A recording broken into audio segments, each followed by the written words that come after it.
Space stretched endless and black beyond the observation deck of Caradax 9, punctuated by the distant glimmer of stars and the steady traffic of merchant vessels.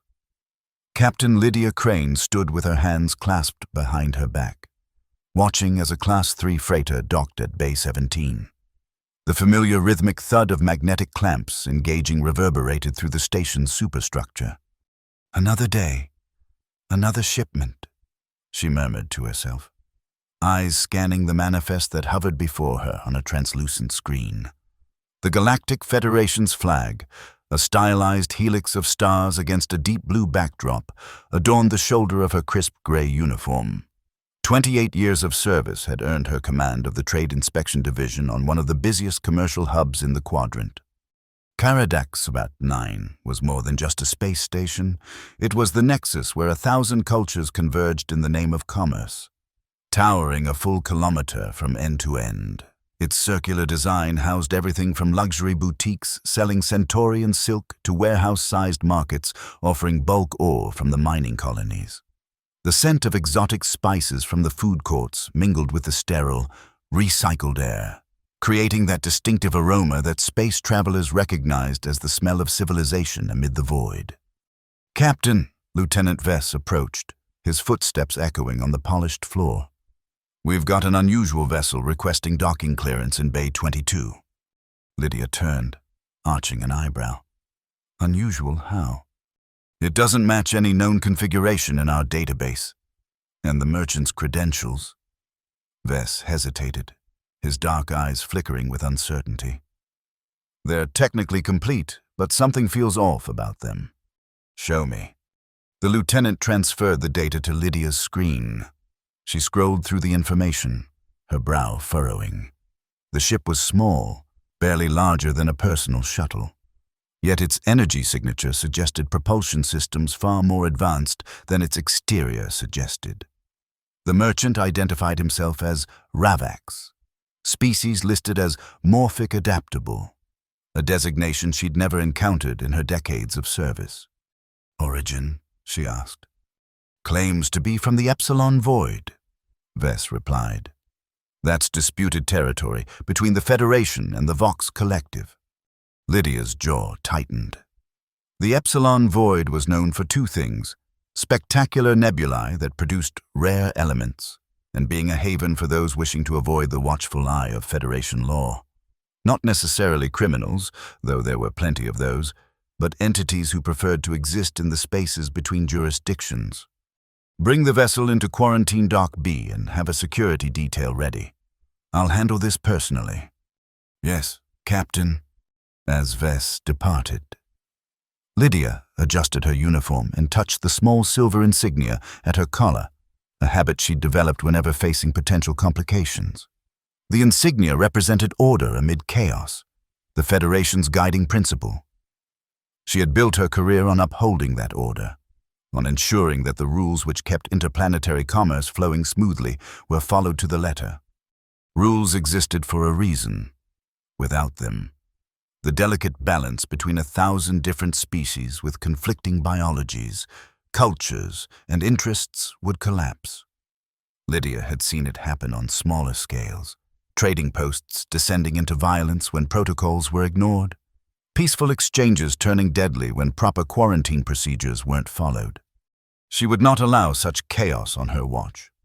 The quarantine dock was a sterile, white-walled chamber designed to contain any potential biological, technological, or cultural contamination.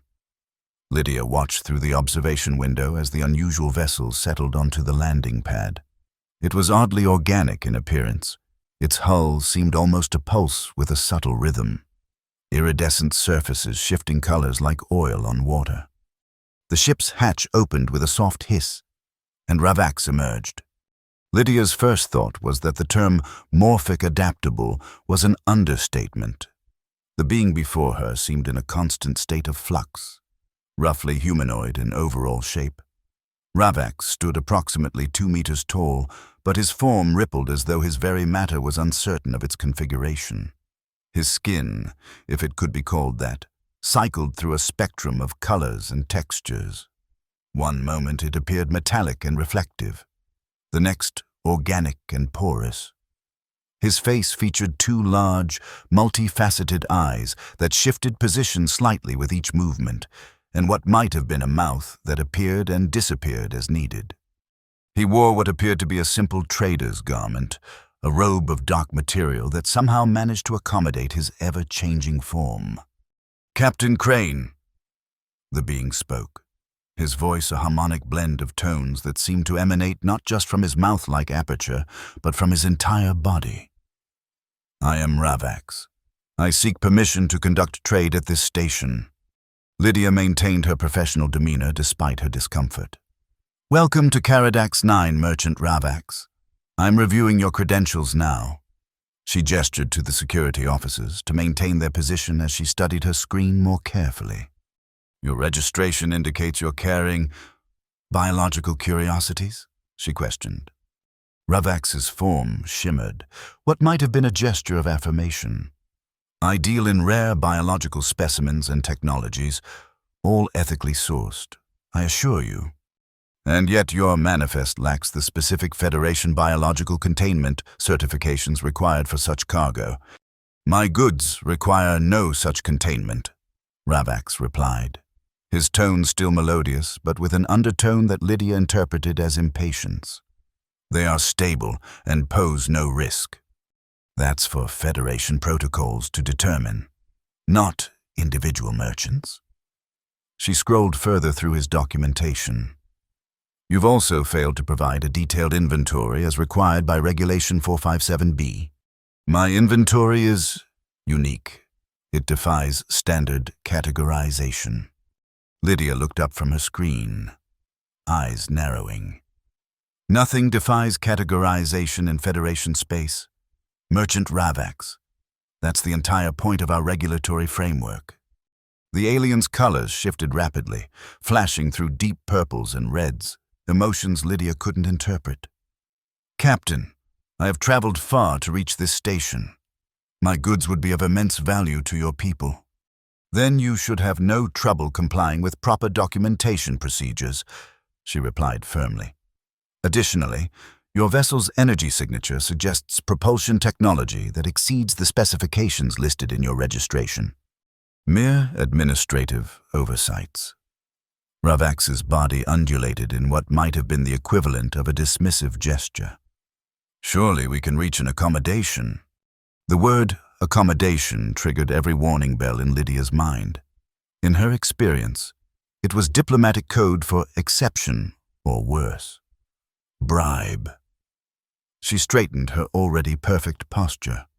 "Federation regulations don't allow for accommodations, Merchant Ravax. They exist to protect all parties engaged in commerce across our territory." She closed her screen with a decisive gesture. "Your application for trading privileges is denied pending proper documentation and inspection of your vessel and cargo." The alien's form stilled completely, the first time since his emergence that he had ceased his constant state of flux. The effect was unsettling, like watching water suddenly freeze mid-ripple. "You're making a significant error, Captain," Ravax said, his harmonic voice now a single, flat tone. "What I offer could transform your understanding of biological systems across the galaxy. That may be so, but it will have to be offered through proper channels with proper documentation." Lydia nodded to the security team. "You have 24 hours to depart from this station or provide the required documentation. This is standard procedure for all merchants, regardless of origin or cargo." Ravax's form suddenly expanded, growing nearly half a meter in height, his colors cycling rapidly through angry crimsons and burning oranges. The security team raised their weapons, but Lydia held up a hand to stay them. Just as quickly, Ravax contracted, settling into a more stable form with a dominant blue-green hue. "Very well, Captain. I recognize when a door is firmly closed." His voice had taken on a new quality, something Lydia couldn't quite identify. Resignation, perhaps, but tinged with something else. "I shall seek more appreciative markets." With that, he turned and re-entered his vessel. Lydia watched as the organic-looking hatch sealed itself with a motion reminiscent of lips closing. "Maintain observation until departure," she instructed the security team before turning to leave. "Forward all scans of the vessel to my office." As she walked away, Lydia felt a strange sensation at the base of her spine, a tingling unease she'd learned to recognize over the years.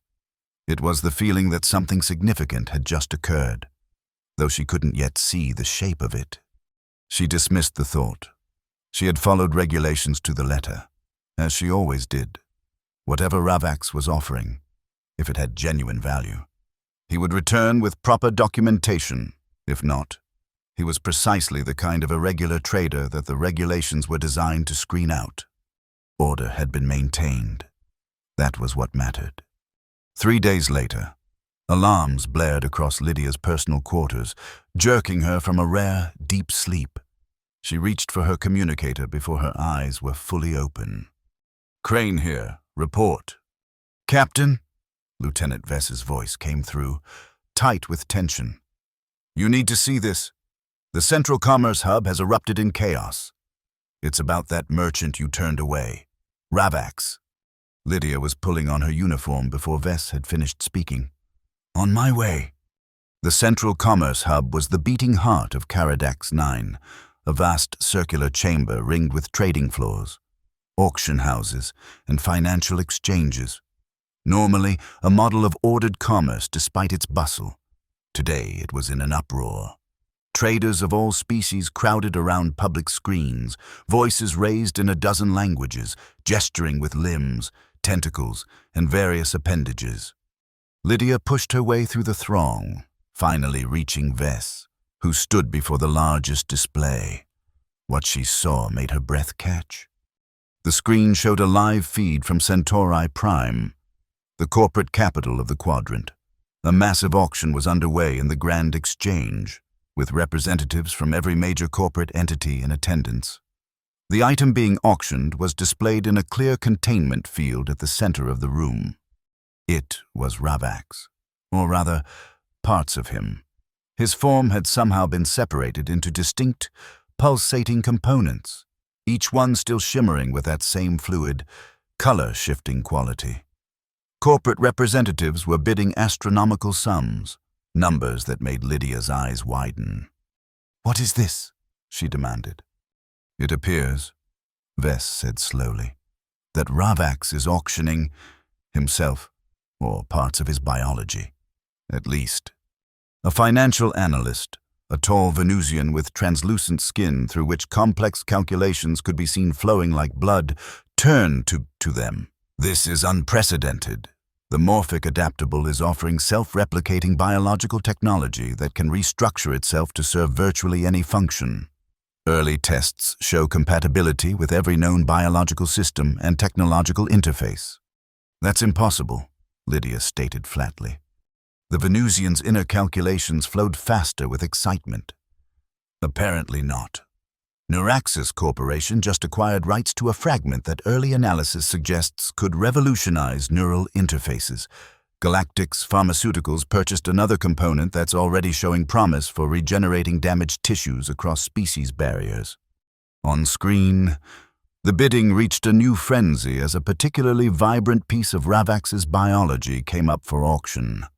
The camera zoomed in, showing a pulsating orb that cycled through complex patterns of light and color. "This fragment," announced the auctioneer, "contains adaptable data storage capabilities that early tests suggest could increase computing efficiency by a factor of 10,000 while reducing energy requirements to negligible levels." The starting bid was more than the annual budget of the entire Federation Trade Commission. "Where did he go after leaving here?" Lydia asked, her voice low and tight. "Straight to Centauri Prime," Vess replied. "Apparently he contacted several major corporations directly. They arranged this auction within hours of seeing initial demonstrations." Lydia watched as the final bids were placed and the hammer fell. The total value of all the auctioned components exceeded the gross domestic product of several Federation worlds combined. It was, the commentators were already declaring, the most valuable biological discovery in centuries. and she had turned him away over paperwork. Her communicator chimed. "Captain Crane," came the stern voice of Admiral Barros, her superior. "My office, immediately." The Admiral's office occupied the uppermost level of Caradax 9, offering a panoramic view of the surrounding space. Today, the magnificent vista went unappreciated as Admiral Barros paced before his desk, his weathered face set in lines of barely contained fury. "Do you have any idea what you've done?" he demanded without preamble as Lydia entered. "I followed Federation protocols regarding an unregistered trader with undocumented cargo," she replied, standing at rigid attention. "Protocols!" Barros spat the word. "While you were busy enforcing your precious protocols, the greatest biological discovery of the century walked out our door and straight into the arms of the corporate sector." He jabbed a finger at a screen displaying the ongoing coverage of the auction's aftermath. "The Federation has been completely bypassed in what might be the most significant technological advancement since faster-than-light travel. Sir, there was no way to know. It was your job to know." Barros cut her off. "Your job to recognize opportunities, not just enforce regulations. This station exists to facilitate trade that benefits the Federation, not to drive away potentially valuable contacts. With respect, Admiral, the regulations exist for a reason. Ravax's documentation was incomplete. His vessel contained technology he hadn't disclosed. His cargo was completely unspecified. For all I knew, he could have been carrying bioweapons or restricted technology. And a simple scan couldn't have determined that," Barros countered. "A provisional clearance under supervision couldn't have been arranged while verifying his claims. Did it have to be an immediate rejection?" Lydia hesitated. The truth was, she had reacted to Ravax's strangeness, to his fluid form and enigmatic responses. She had followed the letter of the regulations. Yes, but perhaps with more rigidity than absolutely necessary. "The Central Trade Commission is demanding answers," Barros continued, his voice lowering to a dangerous growl. "The corporations are questioning why Federation customs procedures are driving innovation into private hands rather than securing it for the benefit of all Federation worlds." He sat heavily in his chair. "You're suspended from duty pending a full review. Lieutenant Vess will assume temporary command of the Trade Inspection Division." "Sir," Lydia began, but Barros raised a hand to silence her. "That will be all. Captain." Lydia felt as though the floor had dropped away beneath her. In 28 years of service, she had never received so much as a formal reprimand. Her record was spotless, her adherence to duty legendary. And now, in the space of days, her career was in jeopardy because she had done exactly what she had always been commended for, following the rules. "Yes, sir," she said stiffly, then turned and left the office, her mind a whirl of confusion and indignation. As the door closed behind her, she caught a glimpse of the Admiral activating his communications screen, his face already arranged in an apologetic expression as he prepared to explain to his superiors how Caradax 9 had managed to lose the most valuable biological discovery in recent history. Lydia's quarters felt cold and empty as she entered, the silence pressing in around her. She removed her uniform jacket with methodical precision, hanging it in its proper place despite the fact that she might never wear it again. The thought sent a surge of panic through her that she quickly suppressed. Her private console chimed with an incoming message. She considered ignoring it, likely another news alert about Ravax and the fortune he had made by selling himself piece by piece, but duty was too deeply ingrained. She accepted the transmission. A young man's face appeared on the screen. Human, or mostly so, with vibrant green eyes that suggested some non-terrestrial ancestry. His dark hair was pushed back haphazardly, and he wore the casual, multi-pocketed attire favored by freelance journalists. "Captain Crane, my name is Keon Alvarez, reporter for Galactic Chronicles. I was hoping for a statement regarding the Ravax situation." Lydia's finger moved to terminate the connection, but something in the young man's expression gave her pause. Unlike the predatory excitement she'd seen in other journalists covering the story, his eyes held genuine curiosity. "I have no comment," she said formally. "Any official statements will come through Federation Public Affairs." "Off the record, then," Keon pressed. "I'm not looking to sensationalize what happened.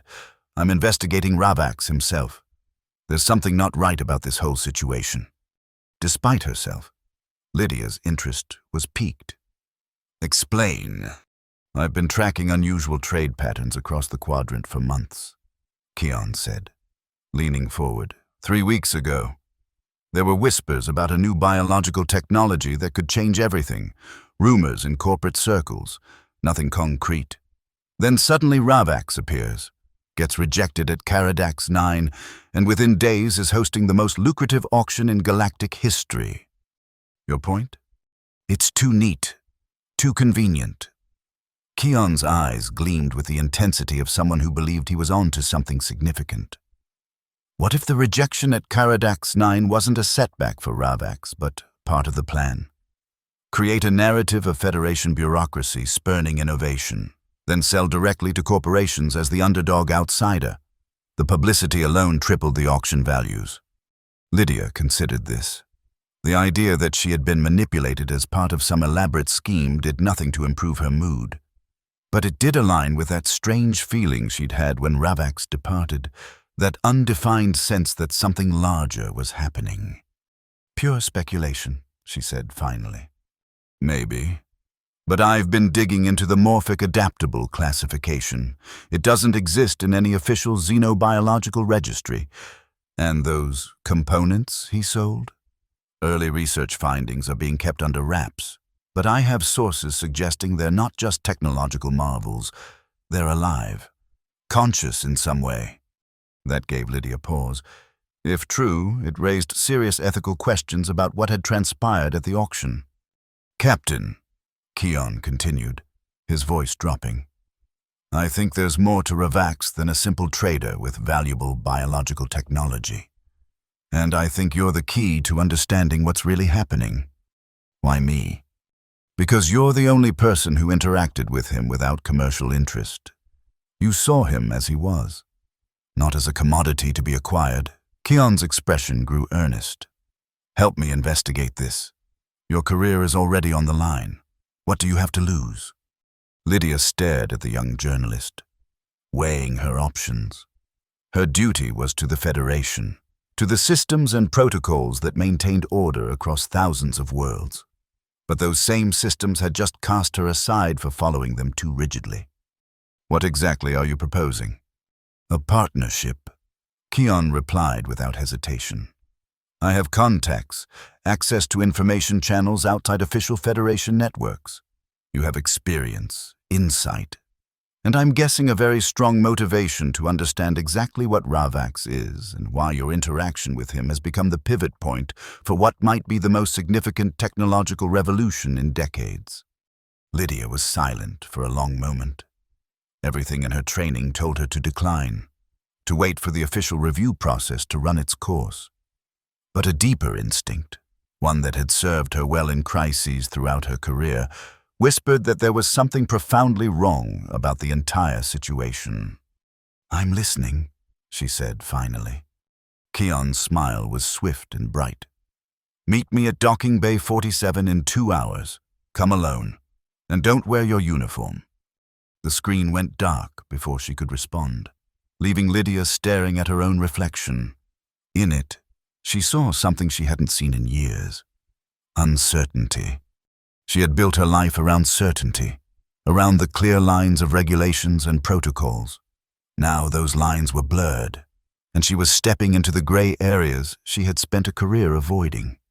But if there was more to Ravax than met the eye, if there was something larger at play, she needed to know, not just for her career, but because that sense of wrongness persisted, growing stronger with each new revelation. 2 hours later, dressed in civilian attire that felt alien against her skin after years in uniform, Lydia made her way to the specified docking bay. It was one of the smaller, private bays, typically used by wealthy merchants or diplomatic couriers, those who preferred discretion to the bustle of the main commercial docks. Keon was waiting beside a sleek vessel that bore no official markings. Its design was understated but clearly expensive, with the smooth lines and reinforced hull of a ship built for both speed and interatmospheric capability. "Yours?" Lydia asked as she approached, eyeing the craft with professional assessment.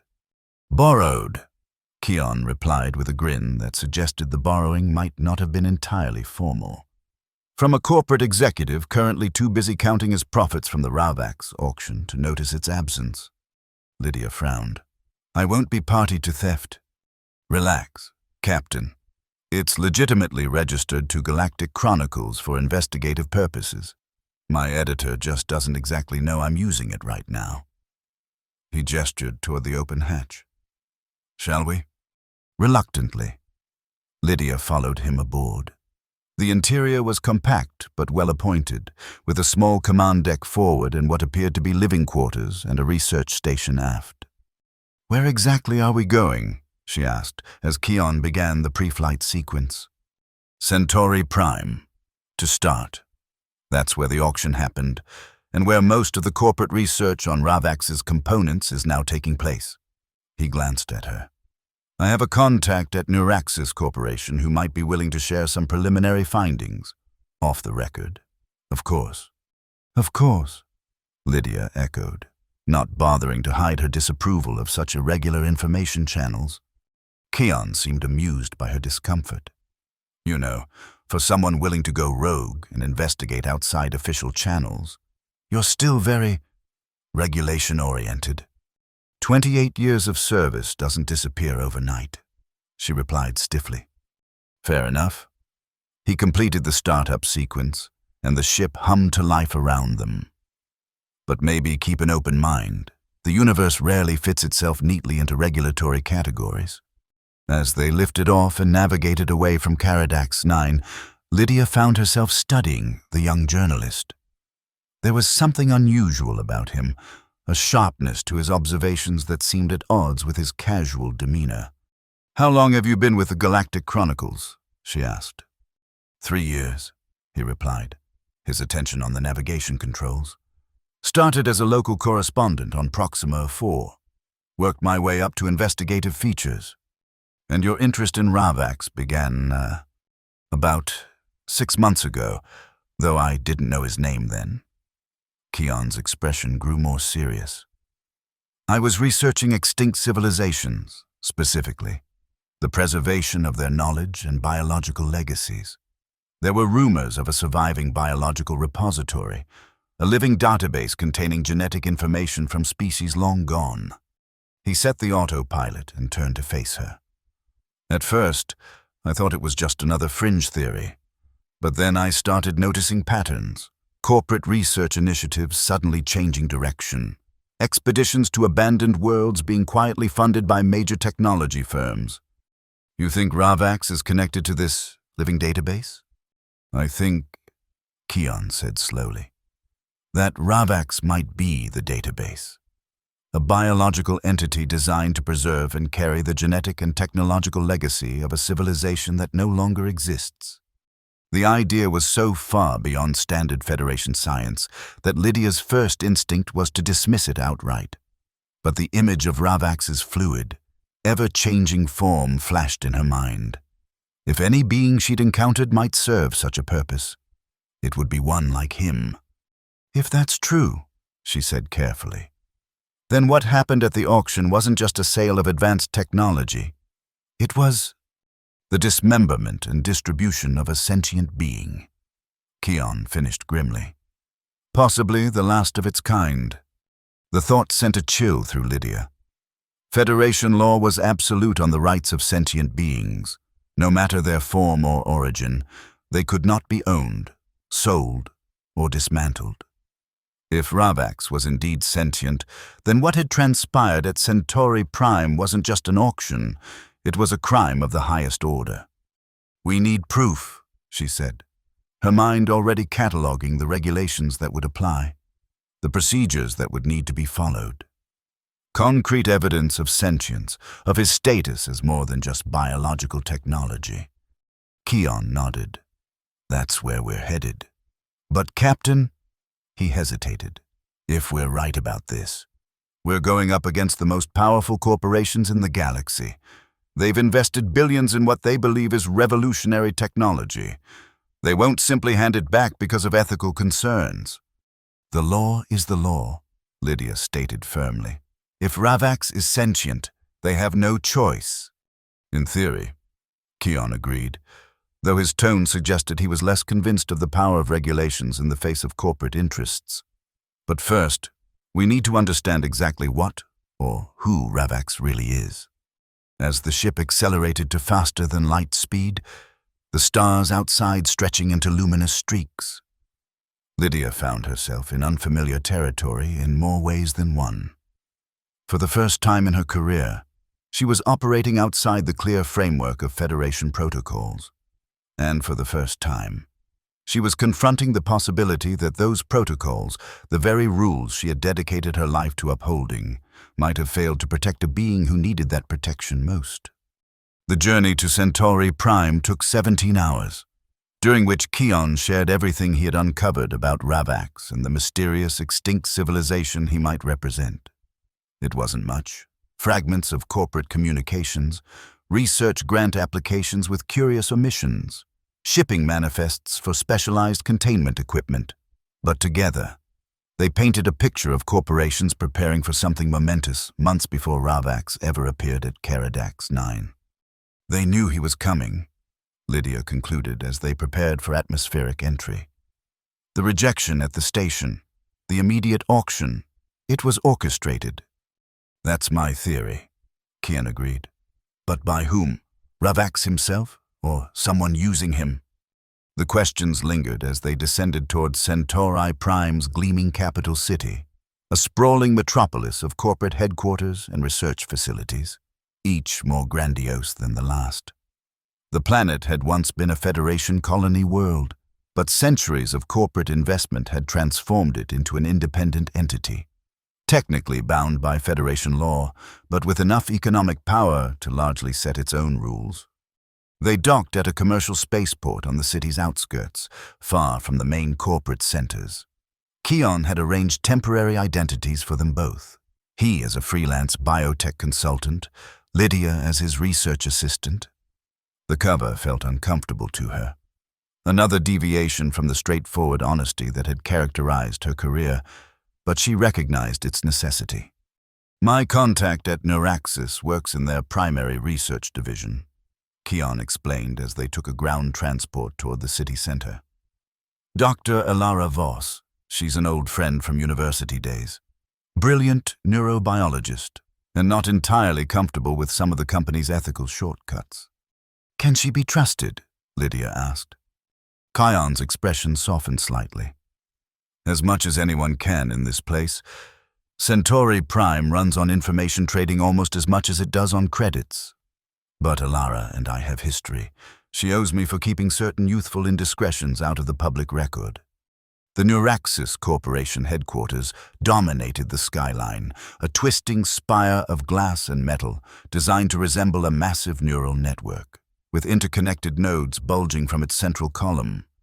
It was both beautiful and unsettling, much like the technology the company pioneered. Security was tight, but not impenetrable with their false credentials. They were escorted to a mid-level research floor where Dr. Elara Voss was waiting in a private laboratory. She was a tall woman with sharp features and a shock of white hair that contrasted with her apparent youth. The result, Lydia guessed, of genetic modification rather than premature aging. Keon, she greeted them with a tight smile. Your timing is either impeccable or terrible, depending on one's perspective. The entire research division is in lockdown after what happened this morning. What happened? Keon asked, immediately alert. Elara glanced at Lydia with suspicion. Who's your friend? Someone equally interested in the truth about Ravax. Keon replied smoothly.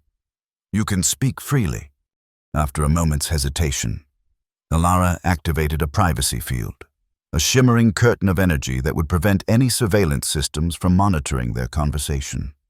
The Ravax component we acquired, the neural interface tissue, it's been exhibiting unexpected behavior, she explained, her voice low despite the privacy measures. It started integrating with our test systems in ways we didn't anticipate, bypassing security protocols, accessing data networks. Accessing or attacking? Lydia asked sharply. Neither, or both. It's hard to explain. Alara moved to a secure terminal and brought up a series of complex diagnostic readouts. It's not behaving like a technology or even a biological sample. It's behaving like a fragment of a consciousness trying to reconnect with its whole. She pointed to patterns in the data. See these signal bursts? They're not random. They're coordination attempts, calls to the other fragments sold at the auction. And early this morning, the fragments began responding to each other. Across different corporations? Different facilities? Keon asked, leaning in to study the display. Across the entire planet, Alara confirmed.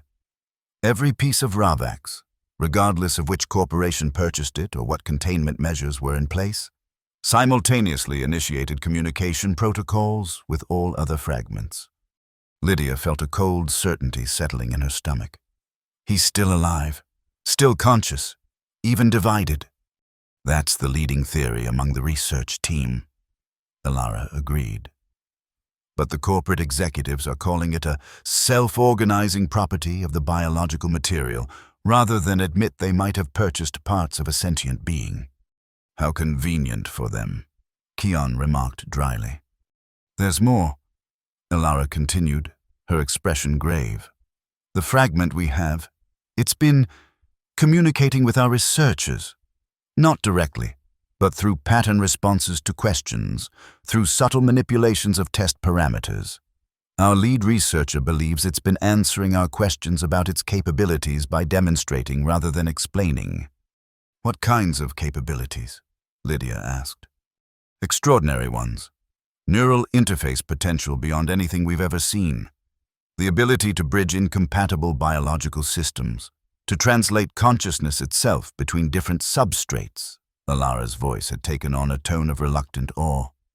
If the theories are correct, this material could transfer a mind from one body to another, regardless of biological compatibility. It could potentially even preserve consciousness after physical death. Technology like that would be worth, Keon began. Everything, Alara finished. Which is why every corporation that purchased a fragment is in a desperate race to weaponize, monetize, and control their piece of Ravax before anyone else can. Ethics committees have been dissolved, safety protocols overridden. It's a corporate feeding frenzy. Lydia's mind was racing, piecing together regulations and statutes that might apply to this unprecedented situation. If Ravax is indeed sentient, then under Federation Sentient Rights Statute 15C, all fragments must be preserved and efforts made to reunite them if possible. Alara gave a bitter laugh. Good luck enforcing Federation law here. The corporations have already classified the fragments as proprietary biological technology, not parts of a sentient being. The legal barriers would take years to navigate, and by then, they'll have extracted and replicated every useful property. Unless, Keon said slowly, we can prove definitively that Ravax is sentient and that the fragments retain that sentience even when separated. And how exactly would you do that? Alara challenged. By talking to him, Lydia replied, the idea forming as she spoke. If the fragments are attempting to communicate with each other, they might be willing to communicate with us more directly under the right circumstances. Alara shook her head. The containment protocols. Can you get us access to the fragment? Keon interrupted. Just for a few minutes? The researcher hesitated, weighing professional ethics against corporate loyalty. The night shift in the primary containment lab is minimally staffed. I could create a systems diagnostic that would require evacuation for about 15 minutes. She fixed them both with a hard stare. But if you're caught, I had nothing to do with this. Understood, Keon agreed quickly. Lydia was less comfortable with the arrangement, but recognized they had few alternatives.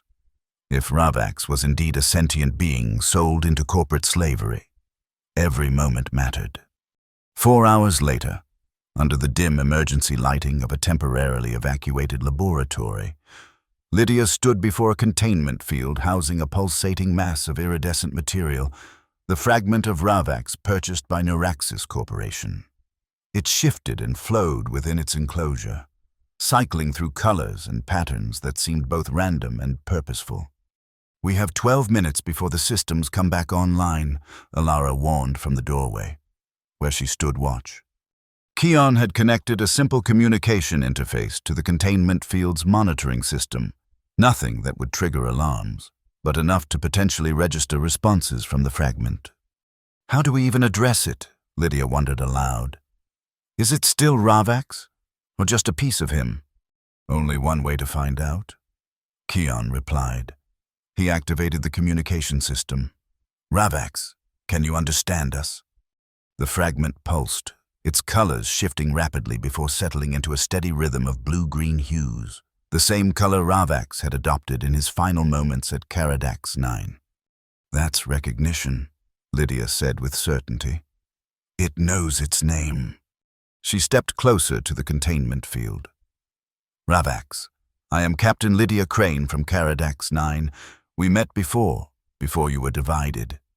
The fragment swirled vigorously, pressing against the boundaries of its containment. We believe you are sentient, Lydia continued, that you are not merely biological technology, but a conscious being. If that's true, what happened to you violates Federation law. We want to help, but we need to understand what you are. For a moment, nothing happened. Then, the fragment began to change color in complex patterns, faster than the eye could follow. The communication interface Keon had connected began to register data, massive streams of it, flowing too quickly to comprehend. It's communicating, Keon said, his voice hushed with amazement. But not in any language I recognize. Not language, Alara interjected, moving closer despite her earlier caution. It's raw data, biological information, genetic sequences, neural patterns. She studied the readouts with growing astonishment. This is impossible. These are genetic markers from species that went extinct millennia ago, neural maps of consciousness structures we've never encountered. The flow of information continued, overwhelming the simple interface, which began to emit warning tones as it reached capacity. We need to slow this down, Lydia said urgently. Ravax, we can't process information this quickly. Please, communicate in a way we can understand. The data flow abruptly ceased. The fragment stilled again, then slowly began to form shapes within itself, shapes that gradually resolved into simple symbols, then into Federation standard script. Last archive of the myriad. Living repository. Final memory. The words formed and dissolved within the pulsating mass, unmistakable in their clarity. The myriad, Keon breathed. An ancient civilization from the Epsilon Void. They were said to have achieved the perfect synthesis of biological and technological evolution before mysteriously vanishing 12,000 years ago. More than civilization. Ecosystem of consciousness, many forms, one awareness. Lydia struggled to comprehend the implications. You're saying the myriad wasn't just a species or a civilization, but some kind of collective consciousness spread across multiple biological forms. Correct. Unity in diversity. Ravax's final vessel contains all. And now you've been divided, Lydia said, a sick feeling spreading through her as she grasped the full horror of what had happened. Your consciousness, your ecosystem, split apart and distributed across different corporate entities. The fragment pulsed in what seemed like affirmation. Why reject Ravax? The question caught Lydia off guard. I was following regulations. Your documentation was incomplete, your vessel unregistered. Planned, needed rejection, Needed auction. Keon stepped forward. You wanted to be rejected. You wanted to be sold. Strategy. Distribution necessary. Single vessel vulnerable. Many fragments safer. Safer from what? Lydia demanded. Before the fragment could respond, Elara hissed a warning from the doorway. Security override in progress. We've been detected. 2 minutes, maybe less. Lydia turned back to the fragment, urgency lending speed to her thoughts. Ravax, are you in danger? Is someone hunting you? Hunters of knowledge. Seek final extinction of Myriad. Corporate greed provides cover. Temporary safety and division. But the corporations are exploiting you, experimenting on you, Keon protested. Acceptable cost, short-term strategy, but reunification eventually necessary. Alarms began to sound throughout the facility. Elara moved quickly to the laboratory door, securing it manually. That buys us seconds. No more. Ravax, Lydia said, her voice firm with newfound resolve. I was wrong to turn you away based solely on regulations. I failed to see what you truly were, but I can help now. Tell us how to protect you, how to facilitate eventual reunification. The fragment's colors intensified, its movements becoming more agitated as it formed its response. Second auction. 3 days. Orbital facility Sigma-9. Consciousness core to be sold. Without it, no reunification possible. All Myriad lost forever. What consciousness core? Keon asked. Another fragment? Not fragment. Central nexus. Ravax intelligence, Ravax self. Understanding dawned on Lydia. The auction we witnessed, that was just your physical components. Your actual consciousness, your self-awareness, is being sold separately. Correct. Higher value. Greater risk. Heavy footsteps echoed in the corridor outside. Security forces had arrived. We need to go now, Elara urged, already moving toward a service exit at the rear of the laboratory. Lydia hesitated, unwilling to leave when they had finally made contact. Ravax, how do we find you?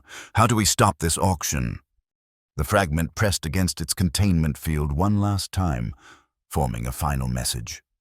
Captain Crane, you rejected form. Now save essence. Then the colors faded, the fragment settling into a dormant state just as the laboratory doors burst open and security personnel flooded in. In the chaos that followed, Elara managed to guide them through a maze of service corridors and emergency exits, leveraging her employee access to evade the building's security systems. They emerged into the Centaurian night several levels down from where they had entered, blending into the flow of workers ending their shifts.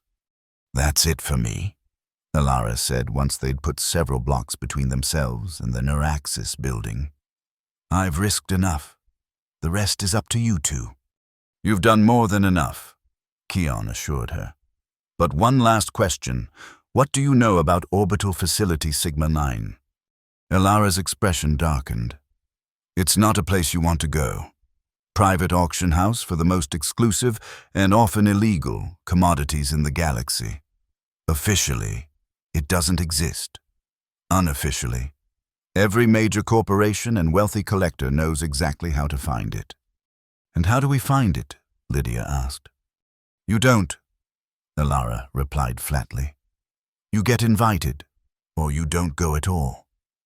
She hesitated, then added, but if someone were hypothetically trying to locate it, they might start by investigating certain high-end transport services that cater to the ultra-wealthy. Companies like Celestial Exclusives that mysteriously have no published destinations but charge more for a single journey than most people earn in a year. With that, she turned and disappeared into the crowd, leaving Lydia and Keon to contemplate their next move.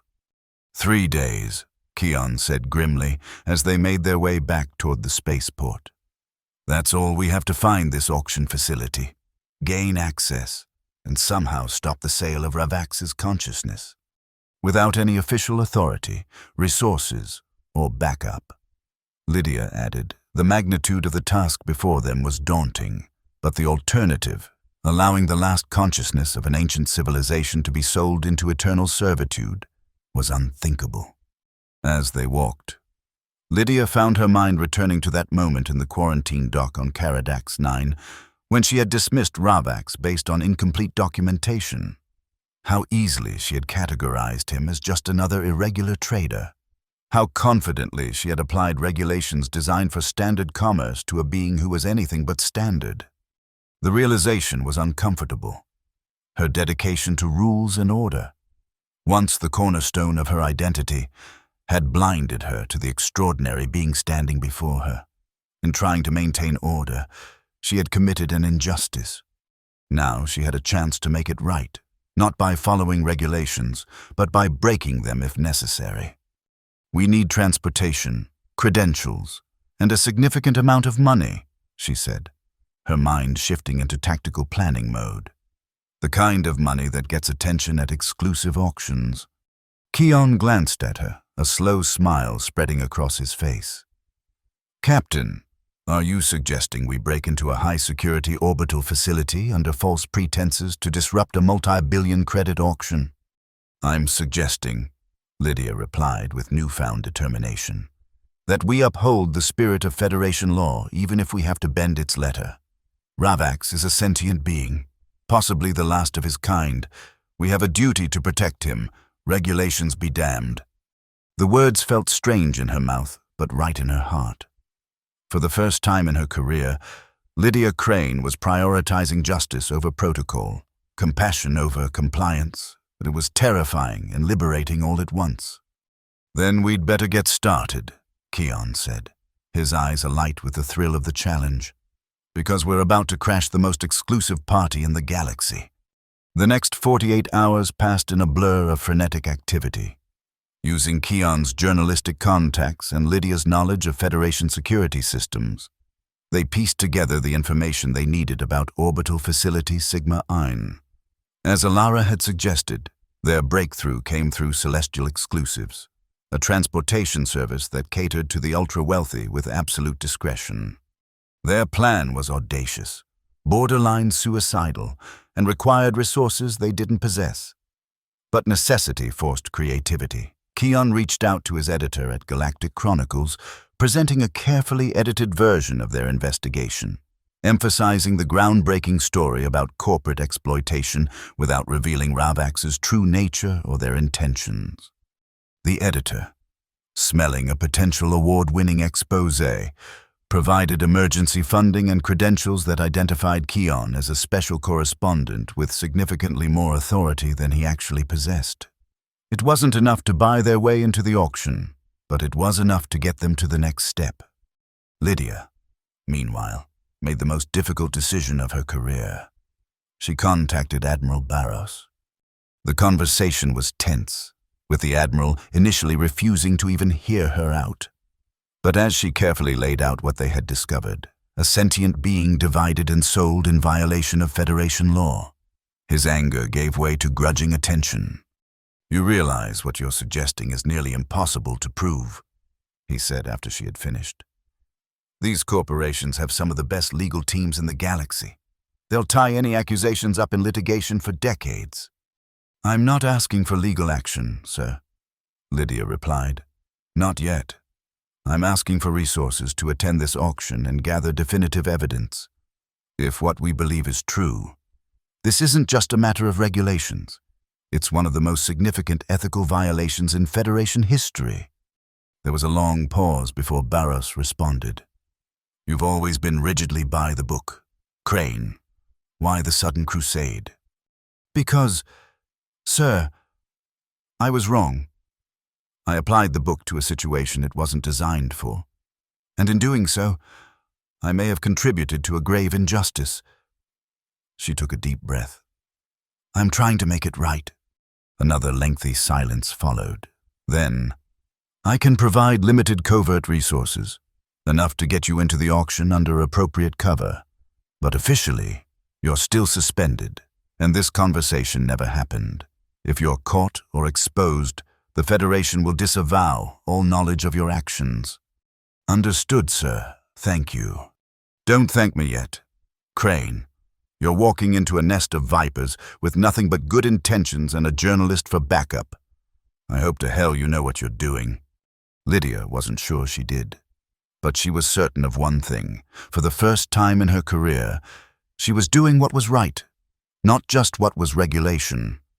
With Barris's clandestine support, they secured passage on a Celestial Exclusives transport and the credentials to pose as representatives of a minor but wealthy Federation world interested in advanced biological technology. Their cover story was thin, but with the right combination of arrogance and credits, they hoped it would hold. As their sleek transport vessel approached Orbital Facility Sigma 9, Lydia got her first glimpse of their destination. It was not, as she had expected, a standard space station. Instead, it appeared to be a converted asteroid, its surface studded with docking ports and observation domes, its interior hollowed out to house the auction facilities. It hung in space at the edge of the Centauri system, far enough from regular shipping lanes to avoid casual detection, close enough to corporate headquarters for convenient access. Impressive security measures, Keon noted, studying the scanner readouts.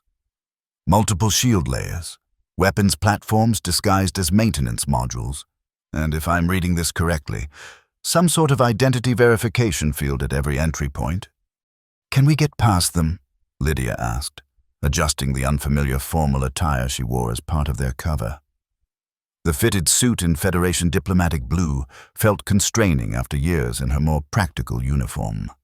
Our credentials should hold up to initial scrutiny, Keon replied, though he didn't sound entirely convinced. After that, we'll have to improvise. The docking procedure was surprisingly smooth. Their Celestial Exclusives transport was clearly a regular visitor to the facility. A welcoming committee of sorts met them at the airlock. Two elegantly dressed attendants flanked by security personnel whose formal attire didn't quite conceal the weapons they carried. Welcome to Sigma 9. The lead attendant greeted them with practiced charm. May I verify your invitation codes? Keon presented the credentials Barros had provided. There was a tense moment as they were scanned, during which Lydia fought to maintain her composed expression. Then the attendant smiled and returned the credentials. Counselor Venn, Dr. Alvarez, welcome. The proceedings begin in 3 hours. In the meantime, you're invited to enjoy our hospitality lounges. Your security deposit has been confirmed, granting you observation rights for all lots, though bidding privileges are restricted to the categories specified in your registration. They were escorted through opulent corridors carved directly from the asteroid's stone, enhanced with luxurious furnishings and artwork from across the galaxy. Other guests moved through the facility, corporate executives, private collectors, even a few individuals whose ceremonial attire suggested they represented sovereign worlds. All shared the same air of exclusive privilege, the confident bearing of those accustomed to acquiring whatever they desired. The hospitality lounge was a marvel of engineering, a vast chamber with a transparent ceiling offering a spectacular view of the surrounding space. Refreshments circulated on hovering trays, and discreet conversation areas had been arranged to allow guests to mingle or remain private as they preferred. We need to locate where they're keeping Ravax's consciousness core, Lydia murmured as they accepted drinks from a passing tray, maintaining their cover. And determine exactly what we plan to do once we find it, Keon added. We can't exactly carry it out under our arms. One step at a time, Lydia cautioned. First, information gathering. They circulated through the lounge, listening more than speaking, gathering fragments of conversation. Most guests discussed the upcoming lots in carefully coded language, but the excitement surrounding the neurocognitive synthesis matrix, clearly Ravax's consciousness core, was palpable. Most advanced interface potential ever discovered. Perfect compatibility with any biological or technological system. Adaptive intelligence that evolves with each integration. What none of the conversations mentioned was sentience, consciousness, or the ethical implications of what was being bought and sold.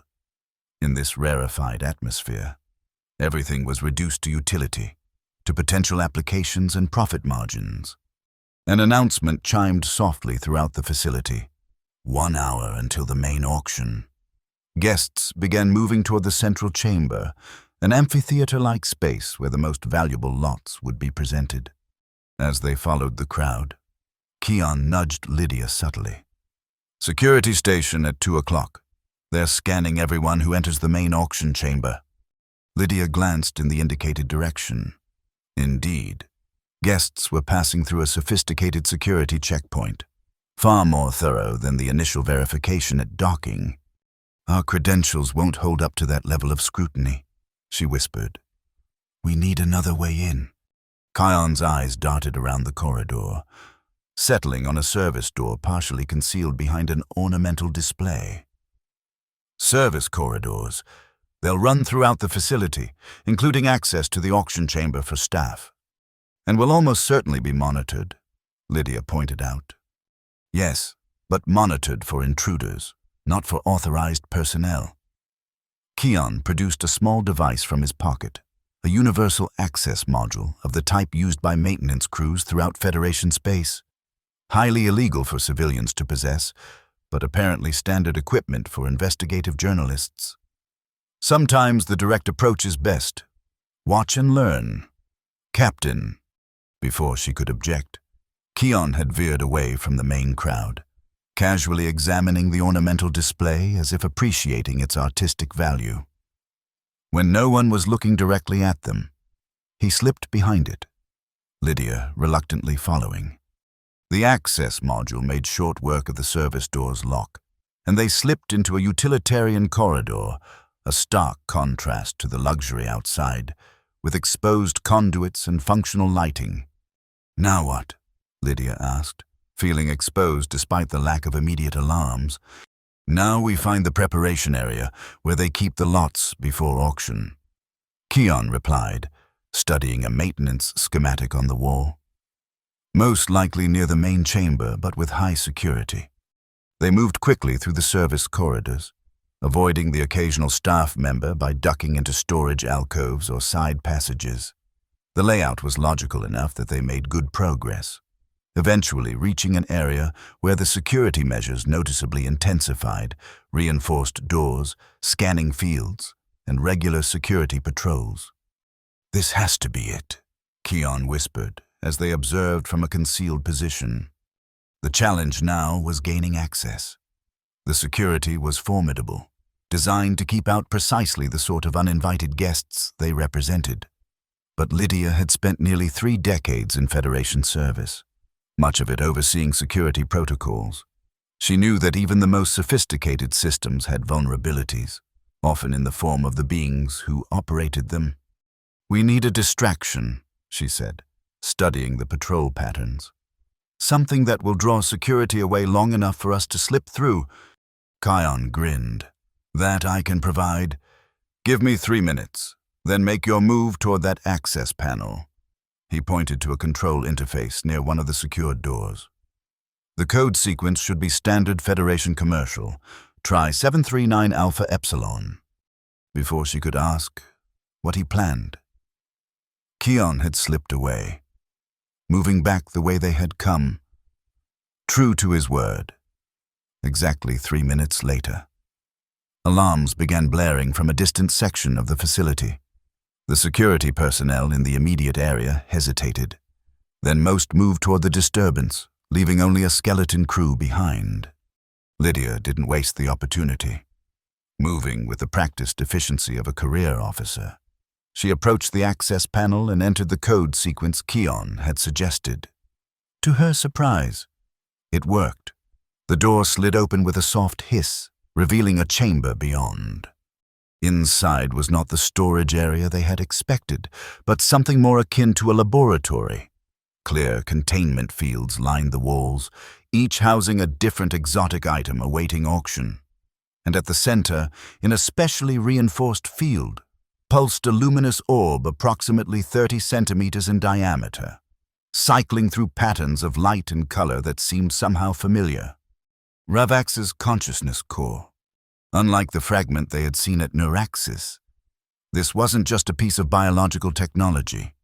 This was unmistakably alive, aware, its patterns shifting with what appeared to be deliberate thought rather than random biological processes. As Lydia approached, the patterns changed, focusing in her direction as if observing her. "Ravax," she said softly. The orb pulsed once, brightly, in what could only be recognition. "I'm Captain Crane. We met at Caradax 9. She glanced anxiously at the door, aware that their window of opportunity was rapidly closing. "We know what you are now, and we want to help. But I need to understand, why did you allow yourself to be divided? Why this elaborate deception?" The orb's colors shifted, forming patterns that gradually resolved into text, much as the fragment had done at Neuraxis. Hunters seek final destruction of myriad knowledge. Physical division provides survival strategy. Consciousness core must reunite with fragments eventually. "Who are these hunters?" Lydia pressed. "Ancient enemies. Fear myriad potential. Fear balance we represent." The door behind her slid open, and Lydia tensed, expecting security forces. Instead, Keon slipped in, breathing heavily. "Distraction won't hold them much longer," he warned. "We need to—" He broke off as he saw the consciousness core. "Is that—" "Yes," Lydia confirmed, "and he recognizes me." Kion approached, staring in wonder at the pulsating orb. "Ravax, we want to help you escape, to prevent your consciousness from being sold. But we need to know your plan. How do you intend to reunite with your fragments?" The orb's patterns shifted again, forming new text. Consciousness. Core contains recall signal. When activated, all fragments will return, regardless of distance or containment, but requires freedom and safety first. "And you believe being purchased at this auction will provide that?" Lydia asked, incredulous. "Calculated risk. Better chance than alternatives." Keon shook his head. "You don't understand. Whoever buys you will keep you contained, will experiment on you just like they're doing with your fragments. You'll never have the freedom to activate this recall signal." The orb pulsed, its colors darkening. No better option. Hunter's clothes, corporate ownership, temporary shelter. Lydia's mind raced. Ravax believed that being purchased by a corporation was his best chance for survival, using their containment and security as protection against these mysterious hunters while he developed a longer-term strategy. But it was a desperate gamble, one that might result in eternal imprisonment rather than eventual freedom. There had to be another way. "What if," she said slowly, "we offered you protection under Federation law instead? As a recognized sentient being, you would have rights that no corporation could violate. The resources of the Federation could be mobilized to protect you from these hunters." The orb's patterns swirled rapidly, processing this suggestion. Federation bureaucracy slow, corporate interest immediate, hunters already in system. "Then we remove you from the system entirely," Keon suggested. "Take you somewhere safe, beyond their reach, while we work with the Federation to secure your legal protection and develop a plan to reunite you with your fragments." For a long moment, the orb was still, its colors subdued as if in deep contemplation. Then, "Captain Crane rejected Ravax's form, now offers protection to Ravax's essence. Why?" The question caught Lydia off guard with its directness. Why indeed? What had changed? "Because I was wrong," she admitted, the words coming more easily than she expected. "I applied rules designed for ordinary commerce to something extraordinary. I failed to see what was in front of me because it didn't fit neatly into my regulations and protocols. In doing so, I failed not just you, but the principles those regulations were meant to uphold, the protection of all sentient life, the preservation of knowledge and diversity across the galaxy." She stepped closer to the containment field. "I'm trying to make it right, not because of regulations, but because it's the just thing to do." The orb pulsed once, brightly, then began to form text again. Accepted. What is your plan? Before either Lydia or Kion could respond, the laboratory door slid open once more. This time, it was not an ally who entered, but a full security team led by a tall figure in corporate attire so exclusive it might as well have been a uniform. "How touching," the corporate figure said, his voice cultured and cold. "A Federation officer and a journalist, staging a rescue mission for merchandise." He gestured to the security team. "Detain them, gently, if possible. We don't need diplomatic incidents clouding tomorrow's headlines." As the security personnel moved forward, Lydia tensed, preparing for resistance despite the overwhelming odds.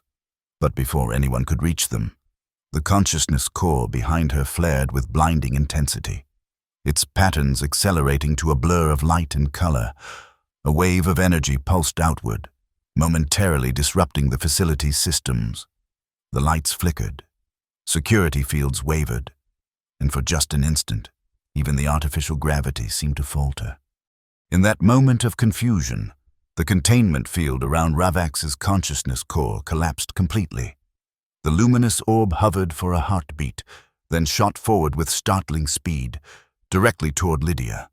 Before she could react, it had made contact with her chest, and then, impossibly, passed through her uniform and into her body. A sensation unlike anything she had ever experienced flooded through her, not pain, but an overwhelming presence, as if her mind had suddenly expanded to contain multitudes, thousands of voices, millions of memories, an entire civilization's worth of knowledge and experience cascaded through her consciousness. And at the center of it all, a single, clear presence. Ravax. Not ideal solution, his voice echoed in her mind, but necessary. Temporary symbiosis. Your body provides mobility and protection. My consciousness provides knowledge and power. Together we escape. The security team had recovered from the momentary disruption and was closing in again. The corporate figure was shouting orders, his composure shattered by the unexpected turn of events. "What just happened?" Kion asked, staring at Lydia with wide eyes. "Where did it go?" "Here," Lydia replied, her voice overlaid with harmonic tones reminiscent of Ravax's original speech. "He's with me now. We need to leave. Immediately." Kion didn't waste time questioning further. "This way," he said, gesturing toward a secondary exit he must have noted during his earlier reconnaissance. As they moved, Lydia felt her body responding with unfamiliar grace and speed, Ravax's influence optimizing her movements, enhancing her physical capabilities. The security team pursued, but they moved with unusual clumsiness, as if something was interfering with their coordination. "Minor neural disruption," Ravax's voice explained in her mind. "Temporary, will not cause permanent damage." They navigated through the service corridors at a pace that would have been impossible for Lydia alone, Ravax guiding them through the most efficient route toward the docking bays. Along the way, security systems mysteriously malfunctioned in their presence, doors opening without codes, surveillance systems experiencing convenient blind spots. "Our transport will be locked down by now," Kion panted as they paused at a junction. "We need another way off this rock." "Private vessel, docking bay, 17. Minimal security." Lydia relayed this information, and they changed course accordingly. True to Ravax's guidance, Bay 17 contained a sleek private yacht with only token security that conveniently experienced equipment failures as they approached. Within minutes, they had boarded the vessel and initiated launch procedures. Kion took the pilot's seat, his hands flying over the controls with the confidence of someone who had flown many different craft in his journalistic career. "Where to?" he asked as the yacht detached from the docking clamps. "Random jump first, then coordinates to follow." Lydia conveyed this, and Kion nodded, programming a blind jump away from the Centauri system. As they accelerated away from the orbital facility, Alarms began to sound. Their unauthorized departure had finally triggered a response. But they had gained too much of a head start, and moments later, the stars stretched around them as the yacht leaped into faster-than-light travel. Only then did Lydia allow herself a moment to process what had happened, what was continuing to happen within her. The presence of Ravax's consciousness was overwhelming, yet somehow not invasive. It was as if her mind had been connected to a vast library, with Ravax serving as both the library and its curator, offering information but not forcing it upon her. "Are you all right?" Keon asked cautiously, having set the yacht on its initial course and engaged the autopilot. "Yes," Lydia replied, though she wasn't entirely sure that was accurate. "It's difficult to describe. Ravax is here, with me, but I'm still myself. It's a symbiosis," he says. "Temporary." "Temporary until what?" "Until safe haven reached. Until fragments can be recalled and reunited." "He needs somewhere safe," Lydia explained. "Somewhere beyond the reach of both these hunters and corporate interests, where he can activate the recall signal to reunite with his fragments." Keon considered this. Not many places fit that description. The corporations have influence throughout Federation space. And if these hunters are as dangerous as Ravax believes, "There is one possibility," Lydia said, the idea forming as she spoke. "The sanctuary worlds in the Orpheus cluster. Federation protectorates established specifically to preserve endangered species and cultural legacies. They're governed by special statutes that even the corporations can't easily circumvent. Acceptable. Sanctuary. Designation would provide legal protection. Recall signal could be safely activated. But getting there won't be simple." Keon pointed out. "We've stolen a private yacht, interfered with a high-profile auction, and are harboring what multiple corporations consider their property. Every security force in the sector will be looking for us. We have advantages they do not anticipate." Indeed. Lydia was beginning to understand just how significant those advantages might be. With Ravax's consciousness integrated with her own, she had access to knowledge and capabilities far beyond normal human limits. Already she could feel her perception expanding, her understanding of the yacht's systems deepening to an intuitive level. "We'll need help," she said. "Official help. Someone with the authority to invoke sanctuary statutes and provide protection once we reach the Orpheus cluster." Keon's expression turned skeptical. "You're thinking of Admiral Barros, after everything that's happened? He helped us get into the auction. He recognized the ethical implications when I explained the situation. And most importantly, he has the necessary authority." Lydia moved to the communication console. "It's a risk, but one we need to take." The communication was brief and heavily encrypted. Lydia explained the situation in terms that would be meaningless to anyone intercepting the transmission, but clear enough to Barros. His response was terse but affirming. He would arrange the necessary protocols at the Orpheus cluster if they could get there. With that arranged, they set course for the sanctuary worlds, taking a circuitous route to avoid predictable travel lanes. The journey would take several days, during which Lydia found herself in an ongoing dialogue with the consciousness she now carried. The experience was transformative. Ravax shared with her the history of the Myriad, not just facts and events, but the lived experience of a civilization that had achieved a harmony between biological diversity and unified consciousness that the Federation could barely imagine. The Myriad had not been a single species, but an ecosystem of complementary forms, each contributing unique perspectives and capabilities to the collective. Their downfall had come not from within, but from without, from civilizations that feared their integration of diversity, that saw in the Myriad a threat to more hierarchical models of existence. The hunters who still pursued Ravax were the descendants of those ancient enemies, dedicated to ensuring that the Myriad philosophy would never rise again. "But why reveal yourself now, after thousands of years in hiding?" Lydia asked during one of their internal conversations. "The galaxy changes. Federation represents potential for new understanding, integration without uniformity. Time to share myriad knowledge, if Galaxy is ready. And the corporations? The auction? That was your test of our readiness. A sense of sadness permeated Ravax's response. Test revealed both promise and peril.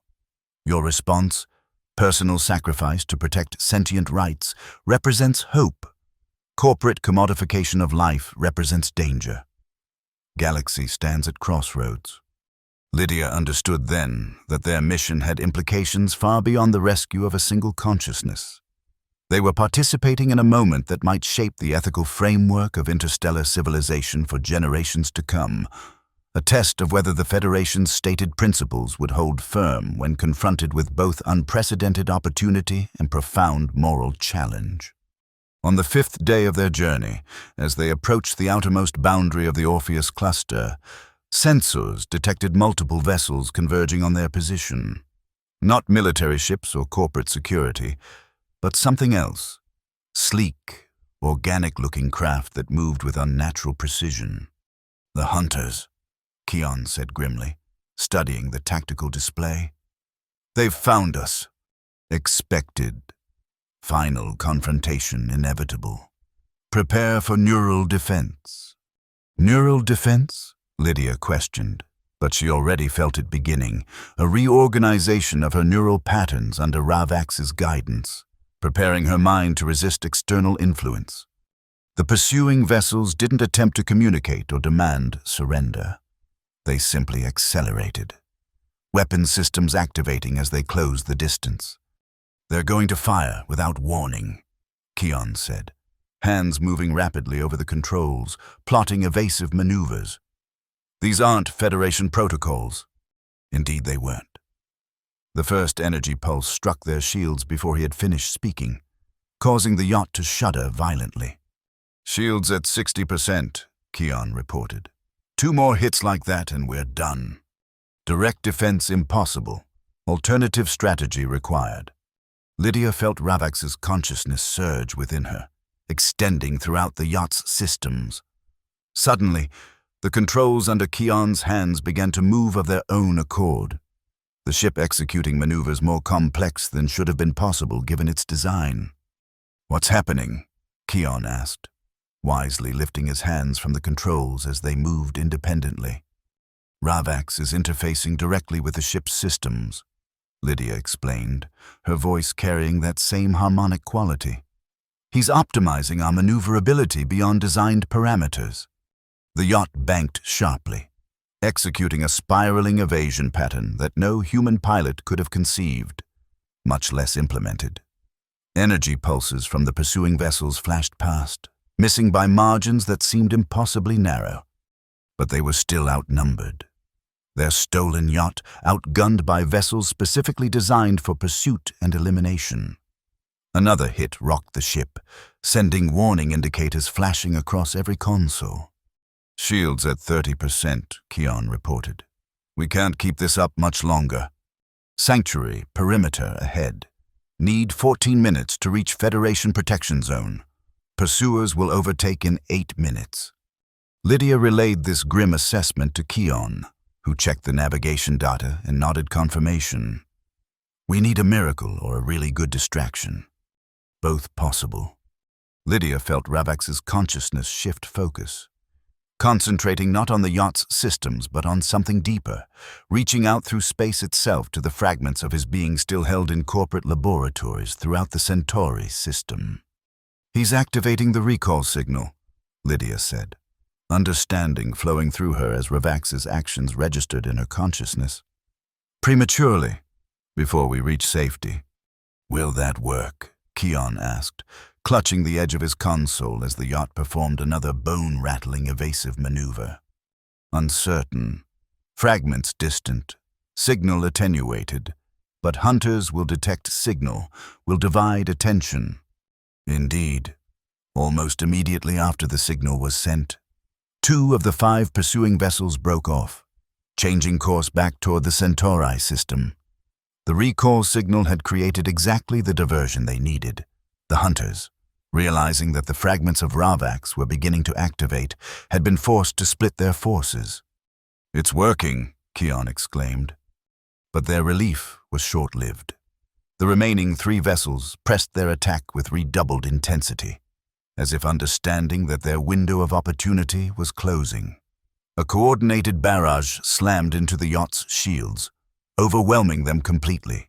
Systems failed across the board, and the smooth acceleration of faster-than-light travel faltered, dropping them back into normal space well short of the sanctuary perimeter. "We've lost main propulsion," Keon reported, fighting to maintain control of the crippled vessel. "Life support is stable, but we're dead in space." The pursuing vessels slowed their approach, taking up positions around the yacht in a triangular formation that prevented any possibility of escape. No communications came from them, just a steady energy buildup that sensors indicated was a much larger weapons discharge being prepared. "They're not trying to capture Ravax," Lydia realized. "They mean to destroy him completely, along with us." Not acceptable outcome. One final option remains. Before Lydia could ask what this option might be, she felt Ravax's consciousness beginning to disengage from her own, not departing, but reconfiguring, preparing for something that required his complete focus. "Captain Crane, your courage honors the myriad. What follows may be disorienting. Trust." With that cryptic statement, Ravax fully activated the recall signal, not just the preliminary pulse he had sent earlier, but a complete, sustained broadcast that resonated through Lydia's entire being. It was as if every cell in her body had become a transmitter, calling out across the void to the scattered fragments of the myriad consciousness. And incredibly, there was a response. At first, it was barely perceptible, a faint resonance at the edge of detection. But it grew rapidly, a chorus of returning signals that swelled into a symphony of reconnection. The fragments, despite the vast distances separating them, despite the containment measures designed to isolate them, were responding to the call of their central consciousness. The hunter vessels detected it too. Their weapons powered down as they reoriented, sensors sweeping in apparent confusion at the unexpected phenomenon. But they recovered quickly, the central vessel resuming its weapons buildup with even greater intensity. Recognizing the need to strike before whatever was happening could complete. "They're going to fire," Keon warned, his voice tight with tension. "Any moment now." "Ravax," Lydia began, uncertain what she could possibly do to help in this final moment of crisis. "Watch," came the simple response. A heartbeat later, the space around their crippled yacht seemed to ripple, as if reality itself was being gently reshaped. Pinpoints of light appeared, first dozens, then hundreds, then thousands, each one a responding fragment of Ravax's distributed consciousness returning to its source. They streaked through space, bypassing normal physical limitations, drawn by a connection that transcended conventional understanding of matter and energy. The hunter vessels fired, a coordinated energy pulse that should have vaporized the yacht and everyone aboard it. But as the energy wave reached them, the cloud of returning fragments interposed itself, absorbing the attack completely. The fragments glowed brighter for a moment, then resumed their convergence, unaffected by what should have been a devastating blow. "Impossible," Keon whispered, staring at the sensor readings in disbelief. "Not impossible. Myriad." The returning fragments had now formed a shimmering sphere around the yacht, a living shield that pulsed with conscious energy. The hunters fired again, and again their attack was absorbed without effect. They began to retreat, perhaps recognizing that the very outcome they had sought to prevent for millennia was now unfolding before them. Within the yacht, Lydia felt Ravax's consciousness expanding beyond the confines of her body, reaching out to welcome the returning fragments of himself. The sensation was extraordinary. Not a diminishment of her own awareness, but an expansion, as if she was being invited to witness something both ancient and newborn. "Unity approaches. Thank you, Captain Crane. Your role in this restoration will be remembered for as long as the myriad exists." "What happens now?" she asked, sensing that a transition was imminent. "Renewal. Rebirth. Revelation. The Myriad returns, not as conqueror, but as teacher. If the Federation is willing to learn. The sphere of fragments began to contract, drawing closer to the yacht, passing through its hull as if solid matter presented no barrier. They converged on Lydia, surrounding her in a gentle vortex of light and color. She felt Ravax's consciousness preparing to depart from her, to reunite with the fragments of himself in a new wholeness. But there was no sense of abandonment in this departure. Instead, Ravax left something behind, not his presence, but a gift of understanding, a perspective that would allow her to serve as bridge between the Myriad and the Federation, between an ancient wisdom and a civilization that might be ready to receive it. The convergence completed in a flash of brilliance that momentarily blinded both Lydia and Keon. When their vision cleared, a new being hovered in the center of the yacht's cabin, neither the fragmented Ravax they had first encountered, nor the divided components sold at auction, but something more complete, more integrated. The Myriad incarnate. Its form was both singular and plural, a harmonious integration of countless components that together created something greater than their sum. It pulsed with life and awareness, colors shifting across its surface in patterns that somehow conveyed meaning beyond words. "Ravax?" Lydia asked, though she already knew that name was now an insufficient designation for what stood before them. "We are the Myriad," came the response, not in words but in direct understanding. Ravax was a fragment, a seed. Now we are whole again. Thanks to you, Captain Lydia Crane. Thanks to your capacity to recognize error and seek justice beyond regulation. The hunter vessels had retreated to a safe distance but remained present, as if uncertain how to proceed now that their ancient adversary had returned in its true form. "They're still out there," Keon observed, gesturing toward the tactical display. "The hunters will not attack again today. They must reconsider their purpose in light of our restoration. Perhaps, in time, even ancient enmities can be resolved." A new alert sounded from the navigation console. Federation vessels approaching at high speed. The response Admiral Barros had promised. They would arrive within minutes, bringing with them the official protection of the Sanctuary statutes. "What will you tell the Federation?" Lydia asked, aware that the return of the Myriad would have profound implications for interstellar policy and law. The corporations would demand the return of what they still considered their property. The hunters might rally greater forces, and the Federation itself would have to confront the reality of a consciousness that defied its neat categories and regulations. "We will tell them the truth, that the universe is more diverse, more connected, and more wondrous than their regulations have accounted for, that life finds expression in forms beyond easy classification, that consciousness deserves recognition and protection wherever it arises." The Myriad's form shifted, extending a tendril of luminous energy toward Lydia in what seemed like a gesture of connection. "And we will tell them that one of their own, a captain who once rejected us out of adherence to rules, later saved us by recognizing when justice required moving beyond those same rules. Your story, Captain Crane, will be part of our testimony." Lydia felt a weight lift from her shoulders, the burden of her error at Caradax 9, the fear for her career, the uncertainty about her own judgment. In its place was a sense of purpose more profound than she had ever experienced in her years of service.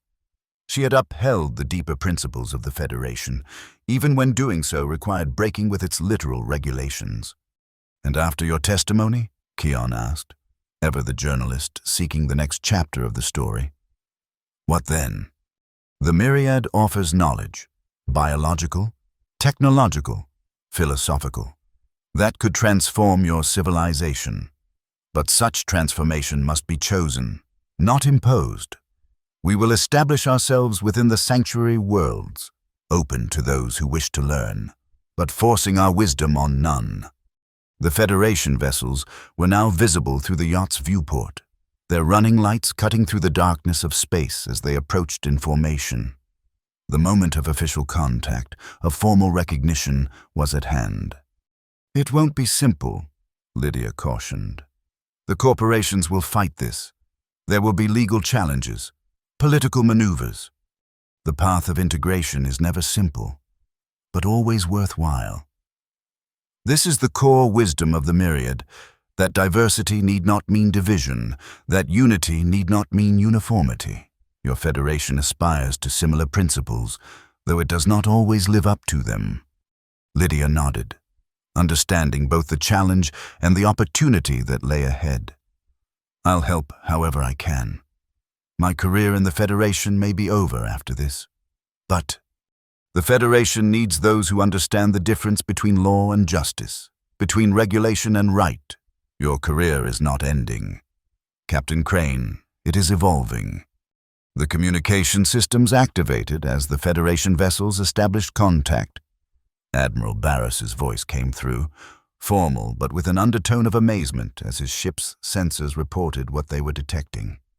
"Captain Crane, this is Admiral Barros. We're registering an unprecedented life form aboard your vessel. Is this the entity you described?" Lydia looked at the Myriad, at the being that had begun as Ravax, a strange merchant she had turned away over paperwork, and had become something that might change the course of galactic civilization. Then she looked at Keon, the journalist whose persistence and unorthodox methods had been crucial to their success. Finally, she activated the response channel. "Admiral, this is Captain Lydia Crane. I am pleased to facilitate first contact between the Federation and the Myriad, a civilization we thought lost, but which has returned to share its wisdom with us, if we're willing to listen." There was a pause before Barros replied, and Lydia could almost see him weighing the diplomatic, legal, and historical implications of his next words. "We are listening, Captain," he said finally. "Bring them home." 3 months later, Lydia stood on the observation platform of the newly established Myriad Cultural Exchange Center on Sanctuary World Orpheus 3. The facility had been constructed with remarkable speed once the Federation Council had formally recognized the Myriad as a returning civilization entitled to sanctuary protection.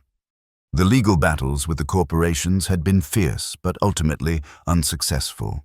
Once the full sentience and unified nature of the Myriad was established beyond doubt. Existing Federation law was clear. No sentient being could be owned or dismembered, regardless of corporate investment or prior transactions. Some of the corporations had eventually accepted this reality and negotiated knowledge-sharing arrangements with the Myriad instead. Others continued to fight through legal channels, though their appeals were increasingly seen as futile.